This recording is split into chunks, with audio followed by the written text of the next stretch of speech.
तो आज आप लोग यहाँ पर और सभी लोग मेरे इलाके से बहुत लोग आए हैं, तो मैं आप सभी का स्वागत भी करती हूँ और आप सभी को अस्सलाम वालेकुम, नमस्कार। आज का ये प्रोग्राम काफ़ी इस तरह के प्रोग्राम हमने अटेंड किए हैं, लेकिन आज का जो प्रोग्राम था, मैं सभी को तालीमी बेदारी टीम की पूरी टीम को मुबारकबाद देती हूँ कि यहाँ पर सिर्फ एक टॉपिक नहीं, सिर्फ तालीम नहीं, हमारे सर ने उठाई टेक्नोलॉजी की बात, तमाम किस्म की जो बातें हुई, तो बहुत ही इंटरेस्टिंग ये हमारा आज का प्रोग्राम रहा। तो कई चीज़ें हैं जिन पर मैं बात करना चाहती हूँ, लेकिन क्योंकि टाइम कम है तो जल्दी जल्दी अपनी बात आपके बीच में रखूँगी। आज सबसे ज़रूरी अगर हमारे लिए कुछ है तो तालीम है। हमें सभी लोग हमारे लिए इदारे भी बन सकते हैं, सरकार भी हमें फाउंडेशंस के जरिए स्कॉलरशिप दे सकती है, सीट्स दे सकती है, लेकिन जो असल काम है वो हमें खुद करना पड़ेगा। उठकर वहां तक हमें खुद जाना पड़ेगा, कोई हमें उठाने नहीं आ रहा। हमने हर तरह की सरकारें देखी हैं, कुछ जो हमारे हक में रही हैं, कुछ जो नहीं रही हैं, लेकिन आपको आज भी अगर सच्चर कमेटी की रिपोर्ट में सबसे निचले स्तर पर कोई अगर माशरा है तो वो आज मेरे सामने यहाँ मौजूद है। ये हमारे लिए बहुत एहसास करने की बात है कि हमें कोई तालीम, कोई ताकत हमारे हाथ में लाकर नहीं परोसेगा, वो कदम हमें खुद उठाना पड़ेगा, हमें खुद एक्सीलेंस के लिए स्ट्राइव करना पड़ेगा। और आज जिनकी याद में ये प्रोग्राम हुआ है, डॉक्टर APJ अब्दुल कलाम साहब, अगर उनको याद करें तो मुझे लगता है उन्होंने भी वो सारे बायसेस झेले होंगे, उनके आगे भी वो सारी अड़चनें आई होंगी जो आज हमारे हर बच्चे के सामने आती हैं, लेकिन वो उससे ऊपर उठे।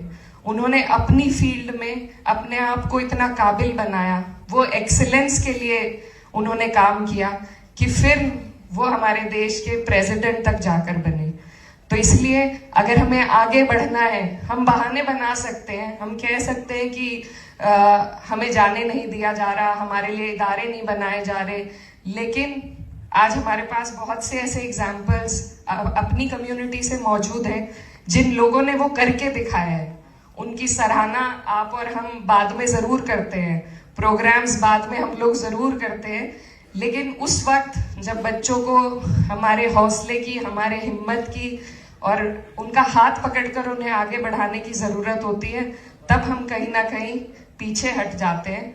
तो दो बातें हैं हमारे लिए कि जो हमारे बच्चे हैं उन्हें हमें खुद समझाना पड़ेगा कि उनके लिए रास्ते आसान कोई नहीं करेगा, उन्हें खुद एक्सीलेंस के लिए स्ट्राइव करना पड़ेगा।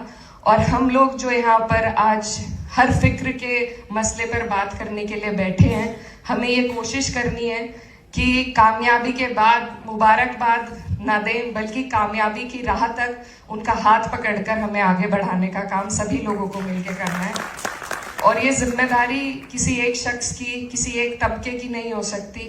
सिर्फ अगर हम इसमें सभी का रोल रहेगा, सिविल सोसाइटी का, हमारे बीच में इतने एजुकेशनिस्ट्स हैं, उन सब का, नेताओं का, हर उस व्यक्ति का जिसको समाज ने आगे बढ़ाया है, उनकी जिम्मेदारी है कि जहालत के अंधेरे में जहां हमारी आज कौम पड़ी है, उसको हम वहां से बाहर निकालें। सिर्फ हमारे पास एक वही रास्ता है और कोई रास्ता नहीं है। अगर कोई चीज हमें जहालत के अंधेरे से बाहर निकाल सकती है तो वो तालीम है, इसके अलावा कोई रास्ता हमारे पास नहीं है। आज नहीं है, कल कोई और सरकार बनेगी, कल भी नहीं होगा। तालीम ही वो रास्ता है। इसे आपको हमें बहुत समझदारी के साथ, बहुत सूझबूझ के साथ अपनाना होगा। हमने कई ऐसी कम्युनिटीज देखी हैं जो अपने लोगों को बहुत मदद करती हैं। मैं खास तौर पर बात करना चाहती हूँ हमारे जो सिख भाई हैं, जिस तरीके से वो लोग अपने सर जोड़कर काम करते हैं जहाँ भी कहीं दिक्कत आ जाए। अभी हाल फिलहाल में पंजाब में जिस तरह की तबाही आई, उसके बाद मेरा भी खुद वहां पर जाना हुआ, लेकिन जब तक हम वहां पहुंचे तब तक बहुत चीज से वो आगे निकल चुके थे। तो जब कोई कम्युनिटी एक साथ जुड़कर कोई रास्ता इख्तियार करे तो मुझे लगता है वो रास्ता आसान बहुत जल्दी हो सकता है। हमारे कई भाई हैं, मैं जिस इलाके से आती हूँ, मदरसे भी चलते हैं, लेकिन एक सवाल हमें खुद से पूछना होगा, क्या हम उस सही नीयत से बच्चों को तालीम पहुंचाने की नीयत से उन इदारों को चला पा रहे हैं या नहीं।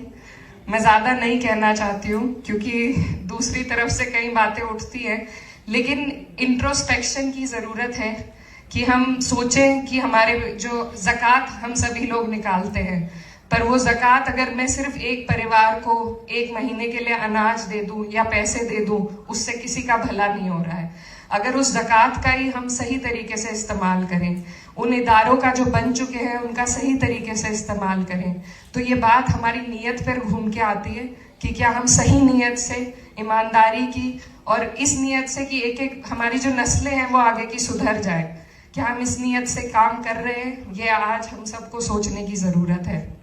मेरी बहन ने पर्दे का एक मसला उठाया था, तो मुझे बहुत खुशी हुई क्योंकि अक्सर कर मैं अकेली बैठी होती हूँ और जो हमारी आधी आबादी है उनकी जिम्मेदारी अपने कंधों पर लेकर सोचती हूँ कि मैं उससे इंसाफ करूँ, लेकिन कहीं भी इन चीज़ों पर बात नहीं होती। और ये बेहद ज़रूरी है कि इन चीज़ों पर हम खुलकर बात कर सकें। हम हमेशा बचते हैं क्योंकि पर्दे का असल मतलब है मॉडेस्टी।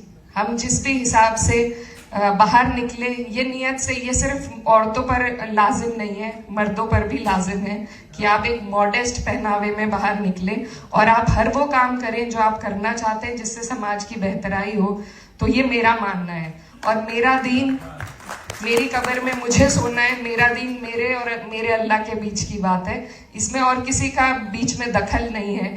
जी हाँ, हमारे जो बड़े बुजुर्ग हैं उनकी बात हमें सुननी भी है, अदब भी करना है, लेकिन एहतियात ये भी रखनी है कि हम जहाँ हैं, जिस वक्त हम इस दुनिया में मौजूद हैं, उस वक्त का सही इस्तेमाल करते हुए अपने लोगों को आगे बढ़ा सके। वो भी बिल्कुल सही बात उन्होंने कही, दीन का ही काम है, तो इन चीज़ों पर भी बात होनी चाहिए। मेरी बहनों को ये एहसास आप सभी को दिलाना होगा कि वो भी आगे आ सकती है, वो भी अपनी बात खुद उठा सकती है, खुद अपनी लड़ाई लड़ सकती है।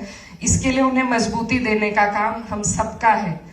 एक स्कूल में मेरा जाना हुआ था, वहाँ पर मैंने, सरकारी स्कूल था, उन बच्चियों से पूछा कि उनके कितनों के भाई प्राइवेट स्कूल में पढ़ते हैं, तो लगभग 90% वहाँ जो बच्चियाँ मौजूद थी उनके भाई प्राइवेट स्कूल में पढ़ते थे, लेकिन वो बच्चियाँ सरकारी स्कूल में थी।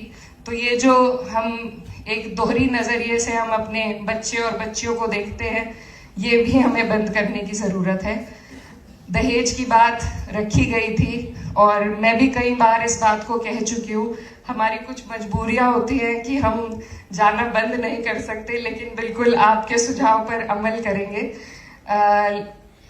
अगर हम दहेज की जगह अपनी बच्चियों को उनकी तालीम में वो पैसा खर्च कर दें, तो सिर्फ तब, और मैं बार बार इस बात को कहूंगी कि जब तक महिलाएं हमारी, औरतें हमारे समाज की पढ़ेंगी नहीं, लिखेंगी नहीं, अपने हक अधिकार को समझेंगी नहीं, तब तक हमारे पास कोई और रास्ता बचेगा नहीं।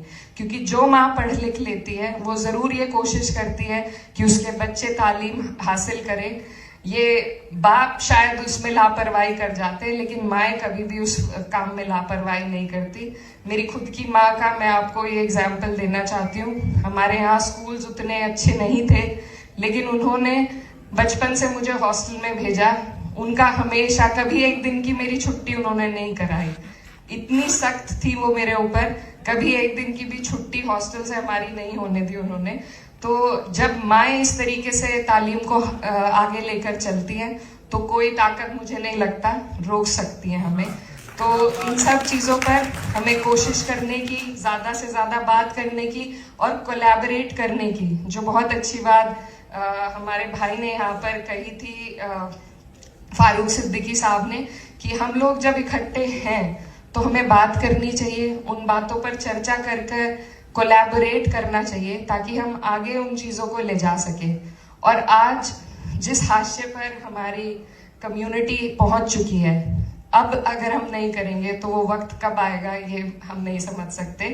तो इसमें अब से पहले जो हमारे जिम्मेदार लोग हैं उनकी ज़्यादा बड़ी जिम्मेदारी लगती है, और हम सबकी जिम्मेदारी है कि हम लोग बैठकर हर एक मुद्दे पर बात करें, एक रास्ता निकालें।